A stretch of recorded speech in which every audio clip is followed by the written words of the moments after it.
Amerika Birləşmiş Ştatlarının siyasi sistemi dünyanın ən mürəkkəb və maraqlı idarəetmə mexanizmlərindən biridir. Bu sistemin təməlində 1787-ci ildə qəbul edilmiş və ölkənin ali qanunu hesab olunan ABŞ Konstitusiyası dayanır. Bu sənədin ərsəyə gəlməsində Konstitusiyanın atası sayılan James Madisonun rolu əvəzsizdir. Məhz Madison hakimiyyətin tək bir əldə cəmləşməsinin qarşısını almaq üçün yoxlama və tarazlıq prinsipini sistemin mərkəzinə yerləşdirmişdir. Sistemin fəlsəfəsi isə müstəqillik bəyannaməsinin müəllifi Thomas Jeffersonun fərdi azadlıqlar və dövlətin xalq qarşısına məsuliyyəti ideyaları ilə yoğrulub. Dövlət idarəçiliyi bir-birindən asılı olmayan, lakin bir-birini nəzarətdə saxlayan üç müstəqillik ola bölünür.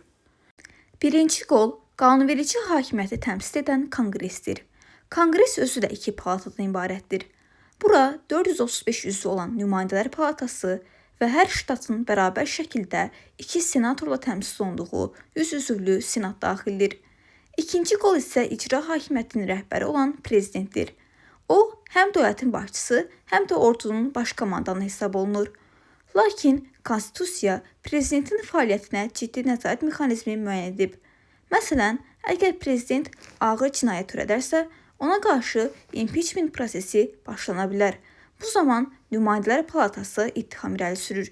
Senat isə məhkəmə rolunda çıxış edərək son qərarı verir. Üçüncü qol isə məhkəmə hakimiyyətidir. Bu sistemin ən zirvəsində 9 hakimdən ibarət olan ABŞ Ali Məhkəməsi dayanır. Ali Məhkəmənin çox böyük gücü var. O, həm konqresin qəbul etdiyi qanunları, həm də prezidentin qərarlarını konstitusiyaya zidd olduğunu halda ləğv edə bilər. Bu, qanunun aliliyini qoruyan ən sonuncu və ən möhkəm sədddir.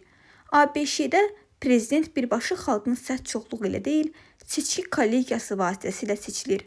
Bu siyasi rəqabət isə əsasən iki böyük partiya arasında gedir. Bunlardan birincisi 1828-ci ildə yaradılan və rəmzi mavi eşşək olan demokratlar, ikincisi isə 1854-cü ildə yaradılan və rəmzi qırmızı fil olan respublikaçılardır. ABŞ-nin siyasi sistemi haqqında bu qədər. Ümid edirəm məlumatlar sizin üçün faydalı oldu. Bəs növbəti videoda hansı ölkənin siyasi sistemini görmək istəyirsiniz? Fikirlərinizi şərhlərdə yazmağı unutmayın.